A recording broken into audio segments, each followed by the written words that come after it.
Hello everyone, welcome to science explored. आज हम every मैक्लिओड McCarthy ये जो तीन साइंटिस्ट थे उनका एक्सपेरिमेंट डिस्कस करने वाले हैं। इन तीनों ने सबसे पहले ये बताया था कि डीएनए ये जेनेटिक मटेरियल है और इसका इन्होंने प्रूफ भी दिया था। बट ये एक्सपेरिमेंट समझने के लिए ग्रिफिथ एक्सपेरिमेंट आपको पता होना चाहिए, जो हमने ऑलरेडी लास्ट वीडियो में डिस्कस कर लिया है। ग्रिफिथ ये जो साइंटिस्ट थे, इन्होंने उनके एक्सपेरिमेंट के लिए स्ट्रेप्टोकोकस निमोनिया के दो स्ट्रेन यूज़ किए थे। पहली जो स्ट्रेन थी वो थी वायरुलेंट स्ट्रेप्टोकोकस निमोनिया, जिससे डिसीज होता था और इसी को उन्होंने एस स्ट्रेन नाम दिया था। और दूसरी जो स्ट्रेन थी वो थी नॉन वायरुलेंट स्ट्रेप्टोकोकस निमोनिया की, और इससे डिसीज नहीं होगा, और इसे ही इन्होंने आर स्ट्रेन कहा था। तो इन दोनों स्ट्रेन का यूज़ करके ग्रिफिथ ने एक एक्सपेरिमेंट किया था और उनके एक्सपेरिमेंट का कंक्लूजन था ट्रांसफॉर्मिंग प्रिंसिपल। अब वो एक्सपेरिमेंट क्या था वो आप पिछले वीडियो में देख सकते हो, बट फिलहाल आज के इस वीडियो के लिए हम ग्रिफिथ एक्सपेरिमेंट शॉर्टली समझ लेते हैं।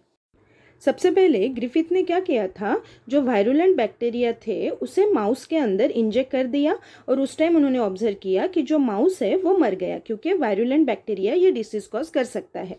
दूसरी बार उन्होंने नॉन वायरुलेंट बैक्टीरिया माउस के अंदर इंजेक्ट कर दिया, और उस टाइम उन्होंने ऑब्जर्व किया कि माउस ये अभी भी जिंदा है। क्यों? क्योंकि नॉन वायरुलेंट बैक्टीरिया ये डिसीज कॉज नहीं करेगा।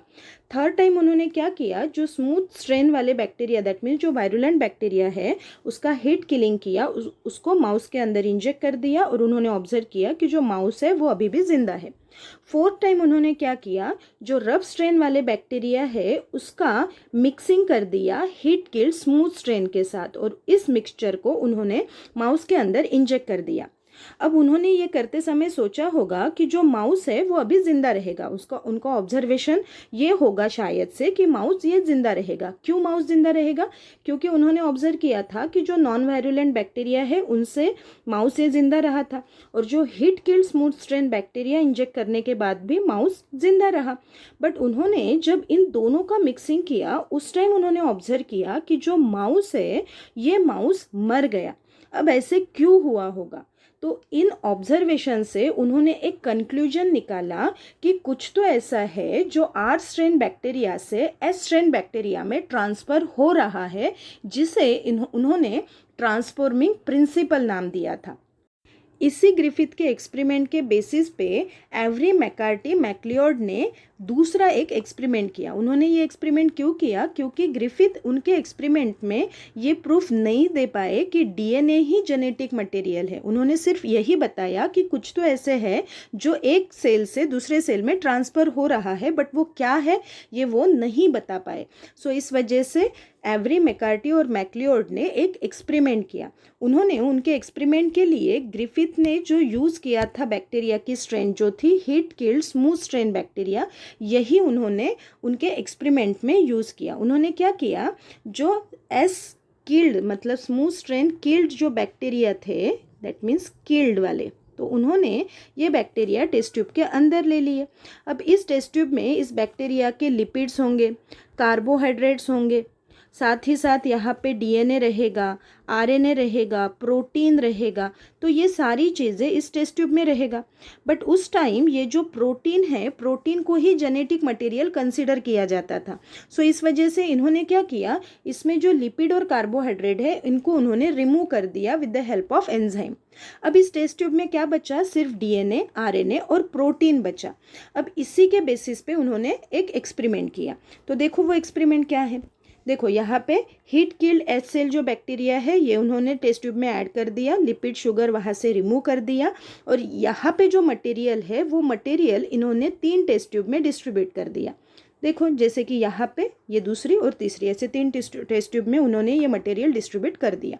सबसे पहले उन्होंने क्या किया, पहले जो टेस्ट ट्यूब में जो मटेरियल है उसमें उन्होंने प्रोटीनेज नाम का एक एंजाइम डाल दिया। अब ये प्रोटीनेज नाम का जो एंजाइम है, ये एंजाइम इस टेस्ट ट्यूब में जो प्रोटीन है उसको डिस्ट्रॉय कर देगा, वहाँ से रिमूव कर देगा।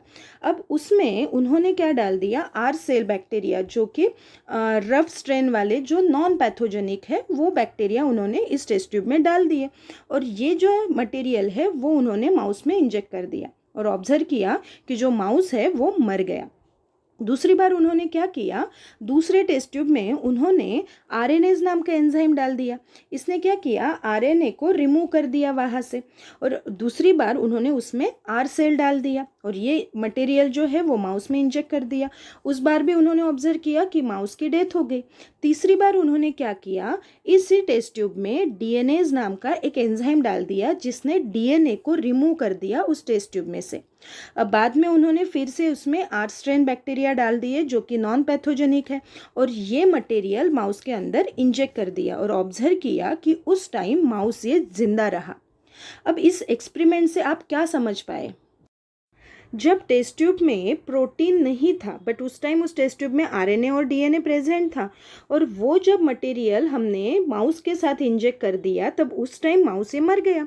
दूसरी बार जब टेस्ट ट्यूब में से हमने आरएनए निकाला बट उस टेस्ट ट्यूब में तब प्रोटीन और डीएनए प्रेजेंट था, उस टाइम ये माउस जो था वो मर गया था। तीसरी बार जब टेस्ट ट्यूब में से हमने डीएनए निकाला बट वहाँ पे प्रोटीन और आरएनए को रहने दिया और ये मटेरियल जब हमने माउस के अंदर इंजेक्ट कर दिया तो उस टाइम माउस से जिंदा रहा। तो इसका मतलब क्या है कि डीएनए ही जेनेटिक मटेरियल है जो एक सेल से दूसरे सेल में ट्रांसफर होता है। सो इसके एक्सपेरिमेंट का कंक्लूजन क्या है? So transformation requires DNA, therefore it is the genetic material of the cell. तो ट्रांसफॉर्मेशन के लिए डीएनए ज़रूरी होता है। सो इस वजह से डीएनए ही जेनेटिक मटेरियल है, ये प्रूफ दिया एवरी मैकार्टी और मैक्लियोड, इन तीनों साइंटिस्ट ने उनके एक्सपेरिमेंट में। तो ये था हमारा आज का वीडियो। अगर ये वीडियो आप लोगों को समझ में आया है तो इस वीडियो को लाइक कीजिएगा और इस वीडियो को शेयर ज़रूर कीजिएगा। Thank you.